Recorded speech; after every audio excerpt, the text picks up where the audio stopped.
और हमारे साथ अब मार्केट सेक्टर स्टॉक्स इन सब पर बातचीत करने के लिए एएसके इन्वेस्टमेंट मैनेजर्स के एसोसिएट डायरेक्टर संदीप बंसल जुड़े हैं। उनसे बात करते हैं। Sandeep ji, good afternoon. शुक्रिया आज सीएनबीसी आवाज़ के साथ जुड़ने के लिए। क्या व्यू बन रहा है मार्केट पर? पिछले जो 2-3 महीने की वॉलेटिलिटी थी, उसके बाद जो रिकवरी आई है फाइनली इस महीने, क्या माना जाए कि मार्केट में क्या वर्स्ट इज होगा? No, thanks a lot, Anuj, for having me. Market में देखिए अनुज, जनवरी फरवरी में काफी वीकनेस थी। मार्च के फर्स्ट वीक में करीब बॉटम बना। उसके बाद जो चीजें चेंज हुई हैं, रुपए में स्ट्रेंथ आई है। एफआईआई की सेलिंग, कुछ दिन हमने बाइंग देखी है, वो एक बदलाव आया है। फिर रेट कट के प्रति माहौल जो है वो ज्यादा बना है। इंडिया में भी एक एक्सपेक्टेशन है कि नेक्स्ट महीने आरबीआई का एक और रेट कट भी आएगा।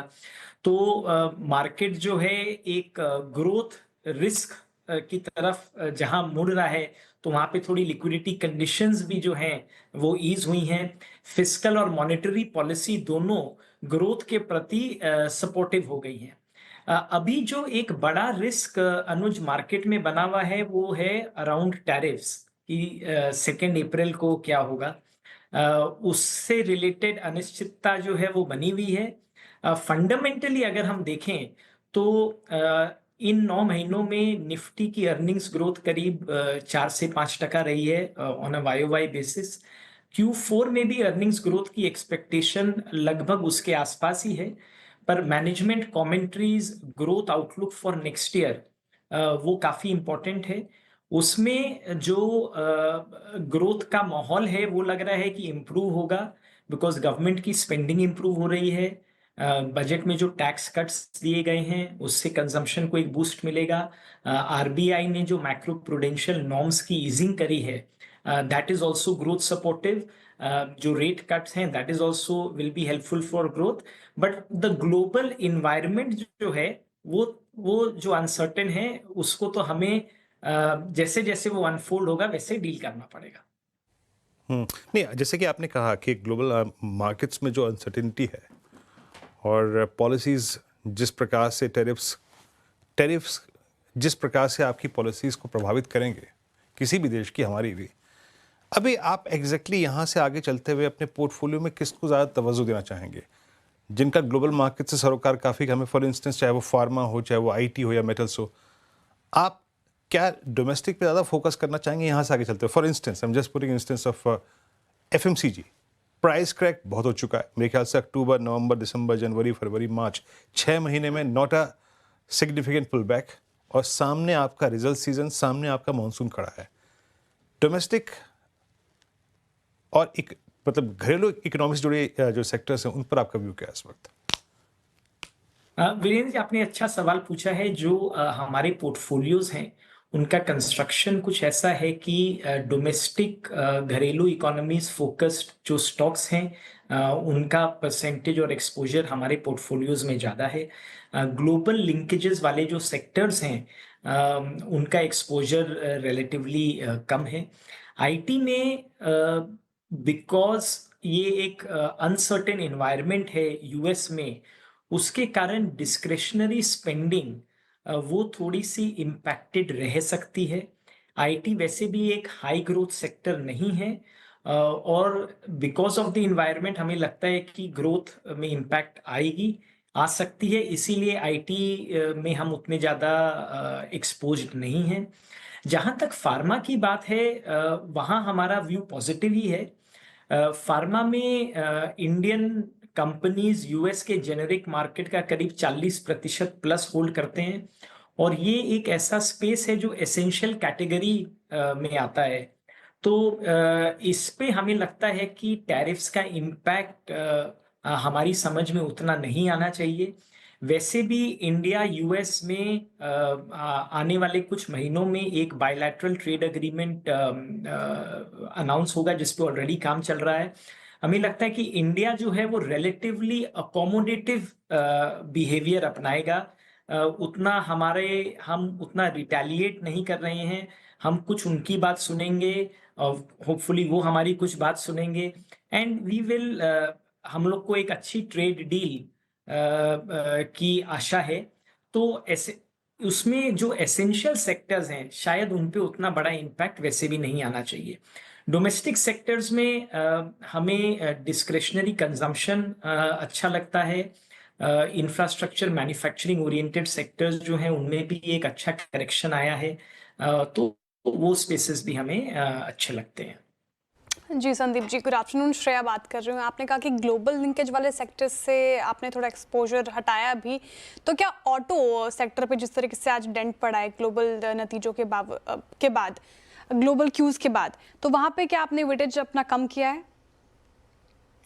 Good afternoon Shreya. ऑटोज में हमें जो स्पेस पसंद है with in the auto space, हमें वहाँ पे टू व्हीलर्स ज़्यादा पसंद है।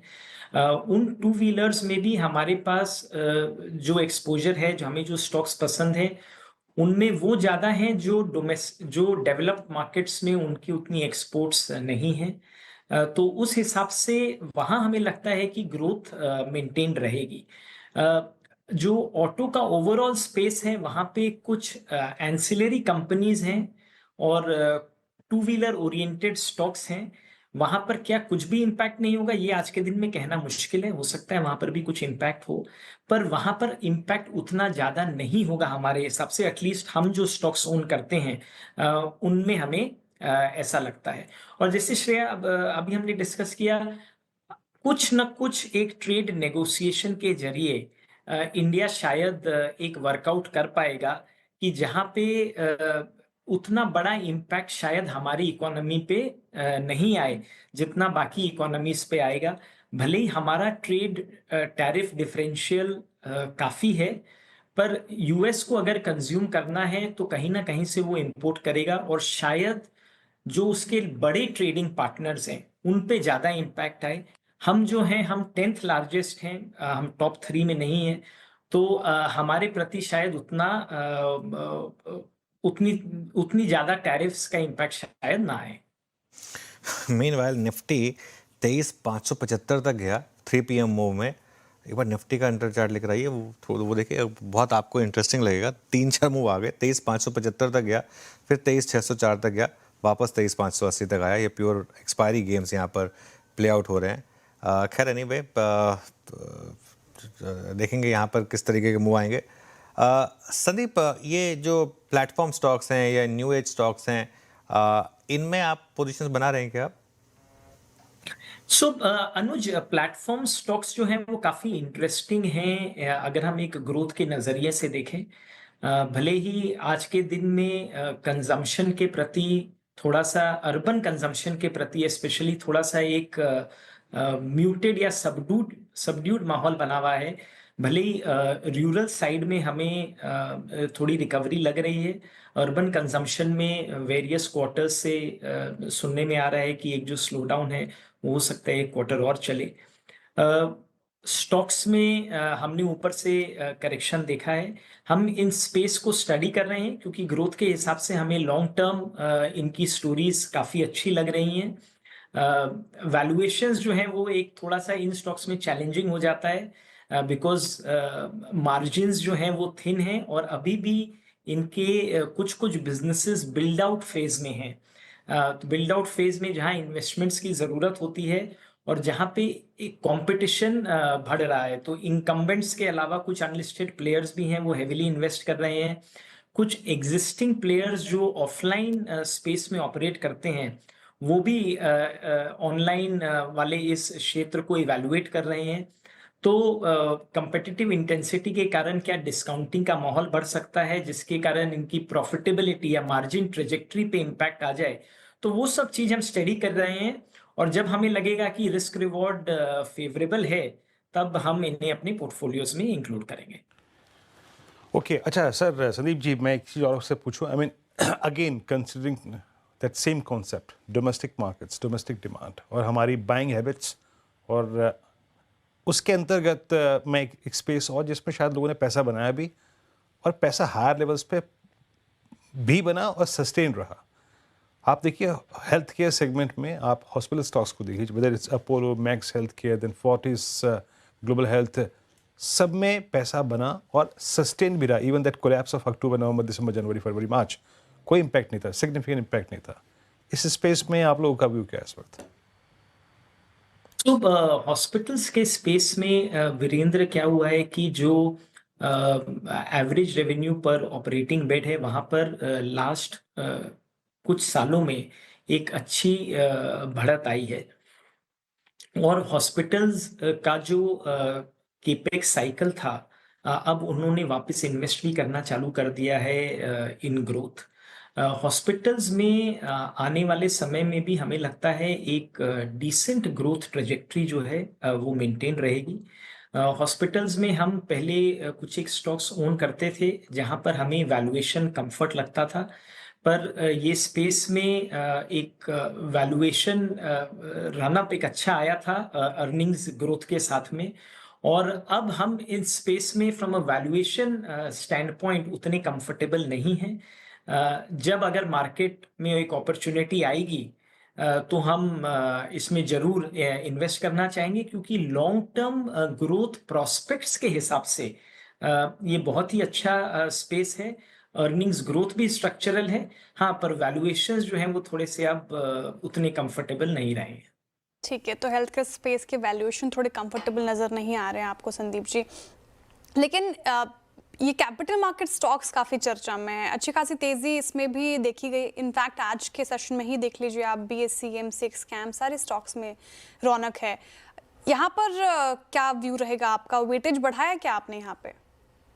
सो अगेन इन स्पेस में श्रेया क्या हुआ है कि अगर हम ऊपर से देखें तो एक अच्छा फॉल आया है। ऑब्वियसली ये स्पेस में मार्केट सेंटिमेंट्स का भी एक इम्पॉर्टेंट रोल रहता है, क्योंकि जब मार्केट में लिक्विडिटी कम हो जाती है, टर्नओवर कम हो जाता है, या मार्केट में एक तो गिरावट आती है, तो MTM और प्रॉफिटेबिलिटी ये सब थोड़ी सी इम्पैक्टेड हो जाती है। तो उस वजह से भी इन स्टॉक्स में कई बार मार्केट करेक्शंस में ज़्यादा फॉल आ जाता है। ये स्पेस में हमारा कुछ एक्सपोजर है, गिवन यहाँ पर एक जो करेक्शन आया है वो अच्छा करेक्शन है, और अर्निंग्स ग्रोथ एक डिसेंट लेवल पर हमें लगता है आने वाले सालों में कंटिन्यू रहेगी। तो हम इस स्पेस में क्या वेट बढ़ा सकते हैं, ये अभी हम इवैल्यूएट कर रहे हैं क्लोजली। तो सर बहुत बहुत शुक्रिया संदीप जी, आप इस कार्यक्रम में शामिल हुए। सभी सेक्टर्स पे बहुत ही आप देखें अच्छे से बातचीत हुई आज, अपना नज़रिया आपने रखा, बहुत बहुत शुक्रिया। और चलते हैं अब इंडस्ट्रीज